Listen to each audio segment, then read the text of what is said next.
Season 2 के start में जिन you के ऑफिस जाता है और तियान से सवाल जवाब करने लगता है तो तियान उसे समझाती है कि वो मेरा सीनियर था, उसने मुझे प्रेस कॉन्फ्रेंस में ड्रेस पहुंचाने में हेल्प की, लेकिन बहुत ज़्यादा गर्मी थी, इसकी वजह से मुझे चक्कर आने लगे तो उसने मुझे हॉस्पिटल पहुंचाया, इससे ज़्यादा और कुछ नहीं। तो जिन कहता है कि अगर तुम बेहोश हो गई थी तो तुमने मुझे क्यों नहीं बताया। तियान कहती है कि मैंने इसलिए नहीं बताया कि मुझे लगा तुम्हें टेंशन होगी। जिन कहता है कि अगर तुम लोगों के बीच में कुछ भी नहीं है तो तुम मुझे बताने में डर क्यों रही थी। तो तियान कहती है कि तुम्हें मुझ पर थोड़ा भी भरोसा नहीं है। जिन कहता है कि ऐसी बात नहीं है, मुझे तुम पर ट्रस्ट है। तो तियान कहती है कि तुम्हारे पास वो फ़ोटो कहाँ से आई, मतलब तुमने मेरे पीछे जासूस लगा के रखे हैं कि मैं कहाँ हूँ, क्या कर रही हूँ। और इस बात को लेकर उन दोनों के बीच आर्गूमेंट हो जाता है। तो तियान जिन से कहती है कि प्लीज़ मुझे अकेला छोड़ दो, तो जिन वहाँ से चले जाता है। जिसके बाद यू तियान से कहती है कि तुम्हारे बीच जो भी आर्गूमेंट हुआ उसका इफेक्ट कॉम्पिटिशन पर नहीं पड़ना चाहिए, तुम बस कंपटीशन पर ध्यान दो। तियान इस कंपटीशन के लिए बहुत मेहनत करती है और ये कंपटीशन जीत जाती है, लेकिन यू को ये देखकर बहुत जेलसी होती है और वो जिन के असिस्टेंट से पूछती है कि तुम्हें लगता है। तो उसका असिस्टेंट कहता है कि जिन ने इस शो को स्पॉन्सर किया है तो तुम्हें लगता है कि तियान के अलावा और कोई जीत पाएगा। और सभी लोगों को यही लगता है कि तियान अपनी मेहनत से नहीं बल्कि जिन की वजह से जीती है, जिसकी वजह से तियान जिन पर गुस्सा करने लगती है और कहती है कि तुमने मेरे साथ ऐसा क्यों किया। तो जिन कहता है कि मैं बस तुम्हारी हेल्प करना चाहता था, मैं बस तुम्हें खुश करना चाहता था। तो तियान उसे कहती है कि मुझे लगता है कि तुम चेंज हो गए हो, लेकिन तुम बिल्कुल भी चेंज नहीं हुए, तुम पहले जैसे ही हो। तुम्हें अभी भी यही लगता है कि पैसे से सब कुछ खरीदा जा सकता है। और वो उसे ये कहकर चली जाती है कि कुछ दिनों के लिए अब हम अलग रहेंगे। जिसके बाद जिन ये पता लगाने में लग जाता है कि वो फ़ोटो किसने भेजी थी, तो उसे पता चल जाता है कि वो फ़ोटो यू ने भिजवाई थी। तो जिन यू को बार में बुलाता है और उससे पूछता है कि तुमने ऐसा क्यों किया। तो यू उसे कहती है कि तुम्हें तो पता है कि मैं तुम्हें कॉलेज टाइम से लाइक करती हूँ, लेकिन जब से तियान तुम्हारी लाइफ में आई है तुम बस उसी के बारे में सोचते हो, उसकी ही बातें करते हो, मेरा क्या। तो जिन उसे कहता है कि सॉरी, लेकिन मैं तियान से प्यार करता हूँ। तो वो कहती है कि सॉरी की कोई ज़रूरत नहीं है, वैसे भी अब मैं हमेशा के लिए अब्रॉड जा रही हूँ। यू अब्रॉड जाने से पहले तियान को बता देती है कि ऑर्फनेज में जो पैसे डोनेट किए थे वो मैंने नहीं, जिन ने किए थे, और उसे जो तुम्हारी फ़ोटो भेजी थी वो किसी और ने नहीं, मैंने भेजी थी, और वो उसके लिए माफ़ी मांगती है। तो तियान सोचती है कि मैं जिन के बारे में गलत सोच रही थी, तभी वहाँ पर जिन आ जाता है। जिन तियान से माफ़ी मांगता है और उसे प्रॉमिस करता है कि फ्यूचर में कभी भी उस पर शक नहीं करेगा। तो तियान उसे माफ़ कर देती है। फिर जिन उसे शादी के लिए प्रपोज करता है तो तियान भी हाँ बोल देती है, और जिन उसे कहता है कि मैं जल्द ही तुम्हें अपनी फैमिली से मिलवाऊंगा। जिसके बाद जिन रात को तियान को रिंग पहनाकर उससे एंगेजमेंट कर लेता है। और इधर चीची चाइना आ रही थी जिन को सरप्राइज़ देने के लिए। नेक्स्ट मॉर्निंग जब तियान उठती है तो वो जिन को प्यार से देखती है और उसे किस करती है और उसे कहती है कि नेक्स्ट वीक मेरी मॉम की डेथ एनिवर्सरी है, तो तुम भी मेरे साथ चलना। तो जिन कहता है कि हाँ, और उसके बाद उन लोगों का रोमांस स्टार्ट हो जाता है। नेक्स्ट सीन में वो दोनों ऑफिस में रहते हैं, तब जिन के पास उसकी मॉम का कॉल आता है। वो उसे कहती है कि चीची चाइना गई है, तो जब वो आएगी तो तुम उसे एयरपोर्ट से पिकअप कर लेना। तियान जिन से पूछती है कि क्या चीची तुम्हारी यंगर सिस्टर है। तो जिन कहता है कि नहीं, वो मेरी बहन तो नहीं है, लेकिन मॉम उसे अपनी बेटी की तरह ट्रीट करती है।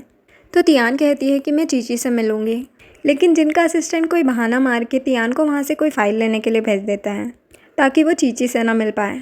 जब तियान फ़ाइल लेकर वापस आ जाती है तो जिनका असिस्टेंट जिनको बताता है कि चीची तो ऑलरेडी ऑफिस आ गई है। ये सुनकर जिन तो बहुत परेशान हो जाता है, लेकिन तियान बहुत खुश हो जाती है और कहती है कि मैं उसे अभी लेकर आती हूँ। लेकिन जिन उसे मना कर देता है। वो कहता है कि तुम उसे नहीं जानती हो और ना ही वो तुम्हें जानती, इसलिए तुम मत जाओ। और जिन उसके असिस्टेंट को चीची को लेने भेजता है और उसे कहता है कि कुछ भी हो लेकिन तियान को उससे मत मिलने देना। जिन का असिस्टेंट चीची से मिलता है और उसे कहता है कि जिन अभी ऑफिस में नहीं है और उसको घर जाने के लिए कहता है। जिसके बाद जिन अपने असिस्टेंट से कहता है कि कुछ भी बहाना बनाओ, मुझे नहीं पता, लेकिन चीची को वापस अब्रॉड भेजो। लेकिन तियान उन लोगों की बातें सुन लेती है और तियान जिन से पूछती है कि वो तुम्हारी बहन है, तो तुम उसे वापस क्यों भेजना चाहते हो। तो जिन तियान को सारी बात बताता है कि मेरे ग्रैंडपा चाहते हैं कि मैं चीची से शादी कर लूँ, क्योंकि वो वेल्दी फैमिली से बिलोंग करती है और बिज़नेस में मेरी हेल्प भी हो जाएगी। लेकिन मैं चीची से शादी नहीं करना चाहता क्योंकि मैं तुमसे प्यार करता हूँ। और वो उससे प्रॉमिस करता है कि वो उसे अपनी फैमिली से ज़रूर मिलवाएगा। नेक्स्ट सीन में जिनका असिस्टेंट उसे बताता है कि चीची नहीं मिल रही है, कहीं चली गई है। तो वो लोग उसे ढूंढने के लिए निकल जाते हैं, लेकिन इधर चीची तो जिनके ऑफिस ही आई हुई थी। वहाँ पर वो तियान से मिलती है। तियान उसे कहती है कि मैं जिनके असिस्टेंट हूँ। वो उसे सच नहीं बताती कि वो उसकी गर्लफ्रेंड है। जब वो लोग उसे ढूंढकर वापस ऑफिस आते हैं तो पता चलता है कि चीची ऑफिस में ही है। जब वो लोग चीची के पास आते हैं तो चीची जिन को हक कर लेती है। ये देखकर भी तियान कुछ रिएक्ट नहीं करती है। तो जिन देखता है कि वो बिल्कुल भी जेलस नहीं हो रही है। तो जिन तियान को जेलस करने के लिए चीची की तारीफ़ करने लगता है और उसको हक भी करता है और तियान से थैंक्स कहता है उसकी फियांस का ध्यान रखने के लिए। चीची ये सुनकर बहुत खुश होती है क्योंकि जिन ने उसे सबके सामने फियांसे बोला। तो चीची खुश होकर उसको किस कर लेती है और जिन तियान को और असिस्टेंट को वहाँ से जाने के लिए कहता है। तो हम देखते हैं कि तियान को बहुत हर्ट होता है। इधर जिन की मॉम जिन के ग्रैंडपा से कहती है कि चीची चाइना गई है जिन से मिलने के लिए, क्योंकि वो उससे बहुत प्यार करती है, वो उसके लिए कुछ भी कर सकती है। तो ग्रैंडपा कहते हैं जब चीची इतना कर रही है जिन के लिए तो हमें भी कुछ करना चाहिए। इसलिए वो लोग डिसाइड करते हैं कि उन लोगों की शादी अनाउंस कर देंगे। नेक्स्ट डे प्रेस कॉन्फ्रेंस में उसके ग्रैंडपा जिन और चीची की शादी अनाउंस कर देते हैं। ये देखकर तियान बहुत अपसेट होती है और वहाँ से चली जाती है। उसे रास्ते में उसका सीनियर मिलता है। उसका सीनियर उससे पूछता है कि तुम रो क्यों रही हो, क्या जिन ने तुम्हें परेशान किया? तो वो कहती है कि नहीं, उसने मुझे परेशान नहीं किया, वैसे भी उसकी शादी होने वाली है। तो उसका सीनियर कहता है लेकिन वो तो तुमसे प्यार करता है ना, तो वो तुम्हारे साथ ऐसे कैसे कर सकता है, वो किसी और से शादी कैसे कर सकता है?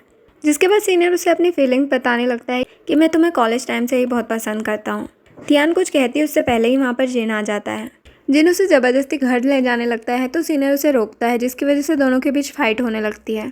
तियान उन दोनों को रोकती है, जिसके बाद जिन ज़बरदस्ती तियान को अपने साथ घर ले आता है। वो उसको चेयर पे पुश करता है और उससे कहता है कि जब मैं यहाँ पर नहीं था तो तुमने अपने लिए कोई और आदमी ढूंढ लिया, और कहता है कि वो ऐसा करना चाहता था और उसे किस करने लगता है। तियान उसे खुद से दूर करती है और कहती है कि तुम क्या चाहते हो? जिन गुस्से से कहता है कि मैं चाहता क्या हूँ, और उसे उठाकर बेड पर पुश कर देता है और उसको किस करने लगता है। वो उसके साथ ज़बरदस्ती करने की कोशिश करने लगता है, लेकिन तियान उसको नहीं रोकती है। वो खुद से रुक जाता है और कहता है कि तुम मुझे रोक क्यों नहीं रही, और वहाँ से जाने लगता है। तो तियान उसे रोकती है और उसके ऊपर आकर कहती है कि मैं देखती हूँ कि तुम कब तक बर्दाश्त कर पाते हो, और उसे किस करने लगती है और सोचती है कि ये हमारी साथ में लास्ट नाइट है। नेक्स्ट मॉर्निंग जब तियान उठती है तो वो जिन को किस करती है और फिर रेडी होकर मिरर पर लिपस्टिक से वही लिखती है जो उसने फर्स्ट टाइम नोट पर लिखा था कि हम फिर मिलेंगे या फिर हम कभी नहीं मिलेंगे। और वो जिन का घर छोड़कर चली जाती है। जब जिन उठता है तो वो तियान को ढूंढने लगता है। फिर जब वो बाथरूम में जाता है तो उसे वही लिखा हुआ दिखता है। जिन तियान को लेकर बहुत ज़्यादा परेशान होता है। जब जिन ऑफिस जाता है तो उसका काम में भी बिल्कुल मन नहीं लगता, वो बस तियान के बारे में ही सोचे जाता है। वो छोटी छोटी बातों पर सब पर गुस्सा करने लगता है। रात में जब वो घर आता है तो वो सोचने लगता है कि मैं ऐसा क्या करूँ कि तियान मेरे पास वापस आ जाए।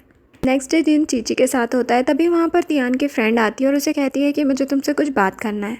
तो जिन उसे अपने कैबिन में लेकर जाता है, जहाँ पर उसकी फ्रेंड उसे एक जोर से चाटा मारती है और कहती है कि तुम तियान की फीलिंग्स के साथ कैसे खेल सकते हो। वो कहती है कि ये जानते हुए कि वो ऑर्फन है तुमने उसे इतना परेशान किया। तो जिन उसे कहता है कि मैंने उसे शादी के लिए प्रपोज़ किया, तुम्हें नहीं लगता कि मैं उसे लेकर सीरियस हूँ? वो कहती है कि तुम्हारी बातों से तो लग रहा है कि तुम सीरियस हो, लेकिन तुम्हारी हरकतों से बिल्कुल नहीं लग रहा। तुमने अभी तक तियान को अपने पेरेंट्स से नहीं मिलवाया। उसे यही लगता है कि तुम्हारे पेरेंट्स तुम दोनों की शादी के लिए नहीं मानेंगे। जिन कहता है कि मैं क्या करूं? वो कहती है कि तुम तियान को अपने पेरेंट्स से मिलवाओ। वैसे भी कल तियान के मॉम की डेथ एनिवर्सरी है तो वो ग्रह पर ज़रूर जाएगी। वहाँ पर जाकर उससे मिलो और बात करो। जिन तियान के फ्रेंड को थैंक यू बोलता है हेल्प करने के लिए, और बाहर खड़ी चीची उन दोनों की सारी बातें सुन लेती है और उसे पता चल जाता है कि जिन उससे नहीं तियान से प्यार करता है। इधर तियान यही सोच रही होती है कि उसकी मॉम की एनिवर्सरी पर जिन ज़रूर उससे मिलने आएगा। इधर जिन अपने असिस्टेंट से फ़्लाइट की 2 टिकट बुक करने के लिए कहता है, क्योंकि वो तियान को अपनी फैमिली से मिलाने के लिए ले जा रहा था। इधर तियान अपनी मॉम की ग्रैब पर आई हुई थी। वो वहीं रुककर जिन के आने का वेट करने लगती है, क्योंकि उसे भरोसा था कि जिन ज़रूर आएगा। और इधर जिन जल्दी जल्दी अपनी ऑफिस का सारा काम करता है। तो उसका असिस्टेंट पूछता है कि बॉस आपको कहीं जाना है क्या? तो जिन कहता है कि हाँ, मुझे तियान के पास जाना है। और बाहर खड़ी चीची सब सुन लेती है। तभी उसके पास जिन की मॉम का कॉल आता है। वो रोने लगती है। तो जिन की मॉम कहती है कि क्या जिन ने तुम्हें परेशान किया? तो वो उन्हें बताती है कि जिन किसी और को लाइक करता है। जिसके बाद जिन तियान से मिलने के लिए निकलता है, लेकिन रास्ते में उसकी मॉम का कॉल आ जाता है। वो कहती है कि तुम चीची के साथ जल्दी आ जाओ, क्योंकि तुम्हारी ग्रैंडपा की तबीयत बहुत ख़राब है। जिन तियान को कॉल करके सब कुछ बताना चाह रहा था, लेकिन उसका कॉल ही नहीं लग रहा था। तो जिन तियान से मिले बिना ही निकल जाता है। इधर बेचारी तियान को वेट करते करते अंधेरा हो जाता है। वो बहुत अपसेट होती है और सोचती है कि अगर वादा तोड़ना ही था तो तुमने मुझसे वादा क्यों किया।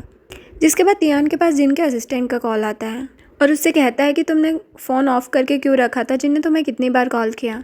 और उसे कंपनी बुलाता है सारी बात बताने के लिए। जब वो आती है तो उसको बताता है कि उसके ग्रैंडपा की तबीयत ख़राब होने की वजह से उसे इमरजेंसी में चीची के साथ घर पे जाना पड़ा। तो तियान उसे कहती है कि जहाँ पर मैं थी वहाँ पर नेटवर्क नहीं आ रहा था। जिनका असिस्टेंट कहता है कि तुम्हें पता है कि जिन तुमसे कितना प्यार करता है, तुम्हारी जगह कोई भी लड़की नहीं ले सकती। ये सुनकर तियान बहुत खुश हो जाती है और वो लंदन जाने का डिसाइड करती है। और वो असिस्टेंट से कहती है कि वो जिन को ना बताए, क्योंकि वो उसे सरप्राइज़ देना चाहती है। इधर जब जीन और चीची लंदन पहुंचते हैं तो चीची जीन को सब कुछ सच बता देती है कि हमने तुमसे झूठ बोला था कि ग्रैंडपा की तबीयत खराब है, जबकि उनकी तबीयत ठीक है। ये सुनकर जिन को बहुत गुस्सा आता है क्योंकि उसकी मॉम के झूठ बोलने की वजह से वो तियान से नहीं मिल पाया। जिसके बाद चीची उससे पूछती है कि क्या तुमने मुझसे कभी प्यार किया है। तो जिन कहता है कि मैंने तुमसे कभी प्यार नहीं किया, मैंने तुम्हें हमेशा एज अ सिस्टर ही ट्रीट किया है। तो वो कहती है कि ठीक है, तुम वापस जाओ तियान के पास, मैं यहाँ पर रहकर तुम्हारी मॉम और ग्रैंडपा का ध्यान रखूँगी। तो जिन उसे थैंक्स कहता है और जल्दी से चाइना के लिए निकल जाता है। जिसके बाद हम एक न्यू कैरेक्टर को देखते हैं जिसका नाम हुआंग रहता है, जो कि एक बड़ी कंपनी का सीईओ रहता है। वो तियान के ऑर्फनेज जाता है और वहाँ के डायरेक्टर को तियान के बारे में पूछने लगता है। डायरेक्टर कहता है कि आप लोग तियान के बारे में क्यों पूछ रहे हो, आपका क्या रिलेशन है। तो हुआंग कहता है कि तियान मेरी छोटी सिस्टर है। तो डायरेक्टर कहता है कि ऐसा तो हो ही नहीं सकता, तियान तो अनाथ है। तभी हुआंग का बॉडीगार्ड उसे बताता है कि उसने तियान के बारे में सब कुछ पता कर लिया है, वही यंग मिस है। तो वो लोग डायरेक्टर से बात किए बिना ही वहाँ से चले जाते हैं। इधर जिन चाइना वापस आ जाता है तभी उसका असिस्टेंट कॉल करके पूछता है कि तुम क्या लंदन पहुँच गए। तो वो कहता है कि नहीं, मैं तो वापस चाइना आ गया हूँ।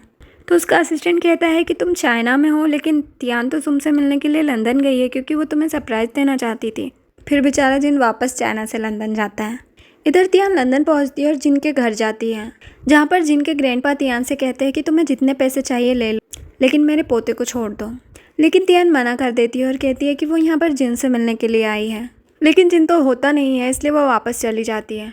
इधर जब हुआंग को पता चलता है कि तियान लंदन में है तो वो अपने बॉडीगार्ड को कॉल करता है क्योंकि वो अपनी सिस्टर को किडनैप करके अपने पास बुलवाना चाहता था।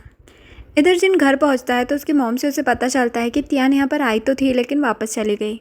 जिन टेंशन और भागदौड़ की वजह से बेहोश हो जाता है। इधर हुआंग के बॉडीगार्ड तियान को किडनैप कर लेते हैं। तियान वहाँ से निकलने की बहुत कोशिश करती है लेकिन नहीं निकल पाती है। इधर जिन को जब होश आता है तो वो तियान को ढूंढने के लिए निकल जाता है। इधर बॉडीगार्ड आपस में बात कर रहे होते हैं कि हुआन ने कहा है कि तियान पर अच्छे से नज़र रखें, और वो कहते हैं कि हम लोगों को उन पर नज़र रखना है, ना कि हार्म करना है। उनकी ये बातें तियान सुन लेती है तो वो पेट दर्द का बहाना करने लगती है। तो सभी बॉडीगार्ड उसको हॉस्पिटल लेकर जाते हैं, जहाँ पर तियान बहाना करके बाथरूम में जाती है और वहाँ से विंडो से भाग जाती है। उसको भागते हुए बॉडीगार्ड देख लेते हैं और उसका पीछा करने लगते हैं। तियान एक जगह पर जाकर छिप जाती है, तभी वहाँ पर एक लड़की आती है और उसे अपने साथ ले जाती है उन बॉडीगार्ड से बचाते हुए। तियान उसे कहती है कि मैं तो तुम्हें जानती भी नहीं हूँ, फिर तुमने मेरी हेल्प क्यों की। तो वो लड़की कहती है कि मैंने तुम्हारी हेल्प इसलिए की क्योंकि मुझे लगा कि तुम किसी प्रॉब्लम में हो। तियान उसे कहती है कि प्लीज़ तुम मुझे किसी तरह एयरपोर्ट तक पहुँचा दो। वो कहती है कि ठीक है, लेकिन तुम पहले कपड़े चेंज कर लो ताकि बॉडीगार्ड तुम्हें पहचान ना पाए। फिर वो लड़की तियान को अपने साथ ले जाकर रोड पर उसे धक्का दे देती है, जिसकी वजह से उसका एक्सीडेंट हो जाता है। फिर वो लड़की अपने बॉस के पास जाती है जिसने तियान के साथ ऐसा करने के लिए उसे कहा था। अभी इस शख्स का फेस नहीं दिखाया गया है, ये कौन है ये तो हमें आगे ही पता चलेगा। जब हुआंग को इसके बारे में पता चलता है तो वो जल्दी से हॉस्पिटल जाता है, जहाँ पर जाकर उसे पता चलता है कि उसकी सिस्टर की एक्सीडेंट की वजह से मेमोरी लॉस हो गई है। फिर हुआंग तियान के पास जाता है तो तियान उससे पूछती है कि तुम कौन हो। तो हुआंग उसे बताता है कि मैं तुम्हारा बड़ा भाई हूँ, तुम्हारे डैड ने मुझे अडॉप्ट किया था। फिर तियान पूछती है कि मैं कौन हूँ और मैं यहाँ पर कैसे आई। तो हुआंग उसे सारी बात बताता है। इधर जिन को जब तियान नहीं मिलती है तो वो चाइना वापस आ जाता है। यहाँ पर भी जिन तियान को ढूंढने की पूरी कोशिश करता है, लेकिन तियान उसे नहीं मिलती है। तब चीची उसके पास आती है और कहती है कि तुम टेंशन मत लो, हम मिलकर उसे ढूंढेंगे। फिर उसका असिस्टेंट आता है और कहता है कि हो सकता है कि ऑर्फनेज के डायरेक्टर से कुछ पता चले। जिन पहले तियान की मॉम के ग्रेव के पास जाकर उनसे माफ़ी मांगता है कि पहले वो उनसे मिलने नहीं आया। फिर वो ऑर्फनेज के डायरेक्टर के पास जाता है और तियान के बारे में पूछता है। तो वहाँ का डायरेक्टर उसे बताता है कि कुछ दिन पहले कुछ लोग आए थे तियान के बारे में पूछने के लिए। वो बिल्कुल माफिया की तरह लग रहे थे और उसमें से जो लीडर था वो अपने आप को तियान का बड़ा भाई बता रहा था। नेक्स्ट डे जिन का असिस्टेंट हुआंग के बारे में सारी इन्फॉर्मेशन निकाल कर जिन को देता है। इधर हुआंग भी तियान को लेकर चाइना आ जाता है और हुआंग की जो रियल सिस्टर रहती है वो उससे पूछती है कि तुम तो प्रेसिडेंट की जगह पर बिल्कुल फिट हो, फिर तुम तियान को प्रेसिडेंट क्यों बनाना चाहते हो। तो हुआंग उसे बताता है कि उसके डैड की विल में लिखा हुआ था कि उनकी बेटी ही प्रेसिडेंट बनेगी। तो वो कहती है कि वैसे भी तियान की याददाश्त तो जा चुकी है, तो हमें हमारे एडॉप्टेड डैड की बात मानने की ज़रूरत नहीं है। जिस पर हुआंग कहता है कि मैं ऐसा नहीं कर सकता, मैं इतना भी बुरा नहीं हूँ। और तियान उन दोनों की छिपकर बातें सुन रही होती हैं। नेक्स्ट डे हुआंग तियान को प्रेसिडेंट बनने के लिए कहता है, लेकिन उसकी सिस्टर इसके अगेंस्ट रहती है और कहती है कि मैंने लंदन में तियान का एक्सीडेंट करवाया था ताकि मेरा भाई प्रेसिडेंट की पोजीशन पर रह सके। ये सुनकर हुआंग को बहुत गुस्सा आता है और वो उसे एक रूम में लॉक करवा देता है। जिसके बाद हुआंग तियान को बताता है उनकी कंपनी के अगेंस्ट जो कॉम्पिटिटर कंपनी है वो चेंग कंपनी है, जिसका प्रेसिडेंट जिन है। जिन का नाम सुनकर तियान को थोड़ा कुछ याद आने लगता है। तियान अपने भाई से कहती है कि तुम जिन की कंपनी की टेंशन छोड़ दो, उसे तो मैं हैंडल कर लूँगी। इधर जिन का असिस्टेंट उसे बताता है कि हुआंग से मिलना तो बहुत मुश्किल है, लेकिन उसकी सिस्टर सांग से मिल सकते हैं, तो हो सकता है कि तियान के बारे में कुछ पता चल जाए। जिन और उसका असिस्टेंट सैम से मिलने के लिए निकल जाते हैं, लेकिन बॉडीगार्ड उससे नहीं मिलने देते हैं। थोड़ी देर बाद तियान भी सैम से मिलने के लिए आती है, लेकिन बॉडीगार्ड उसे भी मना कर देते हैं। वो उनसे कहती है कि मैं बस थोड़ी देर बात करूँगी, तो वो लोग भी मान जाते हैं। तियान उन दोनों को केक खाने के लिए देती है। जैसे ही वो केक खाते हैं वो बेहोश हो जाते हैं। तियान सैम से कुछ सीक्रेट पूछने लगती है, तो वो कहती है कि तुम मुझे पहले अपने रूम में लेकर जाओ, फिर मैं सीक्रेट बताऊँगी, क्योंकि तुम्हारे रूम में ही एक सीक्रेट रूम है। लेकिन वो रूम में जाकर भी उसे कुछ नहीं बताती, बस इतना कहती है कि मैं बाहर निकलने के बाद इन्फॉर्मेशन तुम्हें दे दूँगी। और वो चली जाती है और कहती है कि तुम रूम में जाकर बेहोश होने का नाटक करो, ताकि ऐसा लगे कि मैं तुम्हें मार कर भाग गई हूँ, वरना सबको पता चल जाएगा कि तुमने मेरी हेल्प की है। तियान वैसे ही बेहोश होने का नाटक करती है, जिससे कि किसी को भी उस पर शक नहीं होता है। जिसके बाद तियान जब अपनी कंपनी के काम से बाहर जाती है, तो उसके पास जिन आता है। वो अपने बॉडीगार्ड से बोलकर उसे दूर करवा देती है, क्योंकि उसे तो जिन के बारे में कुछ भी याद नहीं था। नेक्स्ट सीन में जिन अपने असिस्टेंट को बोलता है कि किसी तरह सैम का पता लगा है, लेकिन सैम ही जिन को ढूंढते हुए उस तक पहुंच जाती है और उसे कहती है कि मैं तुम्हें तियान से मिलवा सकती हूँ। जिन उससे पूछता है कि तुम क्या चाहती हो, तो वो कहती है कि अगर तुम मेरी सेफ्टी की गारंटी लो तो मैं तुम्हें सारी बातें बता दूंगी। जिस पर जिन कहता है कि ठीक है। इधर तियान अपने बॉडीगार्ड्स के साथ एक रेस्टोरेंट में जाती है, जहाँ पर एक आंटी उससे टकरा जाती है और उसे एक नोट देती है, जो कि सैम ने भेजा था। सैम उसे अकेले पार्किंग एरिया में आने के लिए कहती है। तियान वहाँ पर जैसे ही पहुँचती है तो जिन उसको हक कर लेता है। तियान उसे दूर करती है और उससे पूछती है कि तुम कौन हो, तो जिन कहता है कि मैं तुम्हारा हस्बैंड हूँ। ये सुनकर तियान बहुत सरप्राइज्ड होती है। तो जिन कहता है कि तुम सब कुछ भूल गई हो, इसलिए तुम्हें याद नहीं है कि मैं तुम्हारा हस्बैंड हूँ। तो तियान कहती है कि हाँ, मैं सब कुछ भूल गई हूँ, लेकिन मैं ऐसे ही किसी को अपना हस्बैंड नहीं मान सकती। तो जिन कहता है कि तुम्हें याद नहीं है तो मैं तुम्हें किस करता हूँ, तब तक किस करूँगा जब तक तुम्हें याद ना आ जाए। वो उसको हटाती है और थप्पड़ मारती है और कहती है कि तुम क्या पागल हो गए हो। तभी बॉडीगार्ड आकर उसको हटाते हैं। जिन पूरी कोशिश करता है तियान को याद दिलाने की, लेकिन तियान वहाँ से चली जाती है। जिसके बाद तियान हुआंग से कहती है कि मैं सब कुछ याद करना चाहती हूँ। हुआंग उसे मना करता है, लेकिन उसके मना करने के बावजूद वो ऑर्फनेज में जाती है। वहाँ पर उसे कुछ याद नहीं आता है। डायरेक्टर उसे बताते हैं कि जिनकी वजह से ये ऑर्फनेज काफ़ी अच्छा चल रहा है, उसने बहुत ज़्यादा डोनेशन दिया है। जिनको जब पता चलता है तो वो वहाँ पर तियान से मिलने जाता है, लेकिन हुआन उसे तियान से नहीं मिलने देता। जिन कहता है कि तुम मुझे तियान से क्यों नहीं मिलने दे रहे हो, क्या तुम्हें डर लग रहा है कि उसे सब कुछ याद आ गया तो वो तुम्हारे साथ नहीं रहेगी। हुआंग जिन को वहाँ से जाने के लिए कहता है, तो जिन कहता है कि मुझे कुछ भी करना पड़े मैं तियान से तो मिलकर ही रहूँगा। जिन कहता है कि चलो हम लोग शर्त लगाते हैं, अगर मैं हार गया तो मैं तियान से कभी नहीं मिलूँगा। हुआन ये बात तियान को बताता है, अगर तुम्हारी जिन से मिलकर मेमोरी वापस नहीं आई तो वो हमें कभी परेशान नहीं करेगा, और अगर वो जीत गया तो मैं तुम्हें कभी परेशान नहीं करूँगा, मैं तुम्हें फ्रीडम दे दूँगा। जिसके बाद तियान अपने घर जाती है, जहाँ पर वो नोट देखती है जो उसने तब लिखा था जब वो जिन से फर्स्ट टाइम मिली थी। उस नोट को देखकर तियान को सब कुछ याद आ जाता है। वो जिन को कॉल करती है, लेकिन मिलने के लिए मना करती है, क्योंकि तियान पर हुआंग के बॉडीगार्ड नज़र रखे हुए थे। नेक्स्ट डे तियान अपनी मॉम की ग्रेव पर जाती है और उसके साथ बहुत सारे बॉडीगार्ड्स भी जाते हैं। वो सभी बॉडीगार्ड्स को 10 मीटर की दूरी पर रहने के लिए कहती है। थोड़ी देर बाद बॉडीगार्ड्स देखते हैं कि तियान वहाँ से भाग रही है, तो वो उसके पीछे पड़ जाते हैं। जब वो उसको पकड़ते हैं तो देखते हैं कि वो तियान नहीं सैम है। सैम ने ही तियान की हेल्प की जिन से मिलने के लिए। इधर तियान जिन के पास पहुंचती है और खुश होकर उसे हक कर लेती है और उसे बताती है कि वो प्रेसिडेंट नहीं बनना चाहती, वो बस खुशी से उसके साथ रहना चाहती है। तो जिन उसे वहाँ से लेकर जाता है और दोनों हैप्पीली रहने लगते हैं, और इसी हैप्पी एंडिंग के साथ ये स्टोरी एंड होती है। स्टोरी आपको कैसी लगी कमेंट बॉक्स में बताना, और चैनल को सब्सक्राइब जरूर कर देना, और वीडियो को लाइक और शेयर करना मत भूलना। Thanks for watching.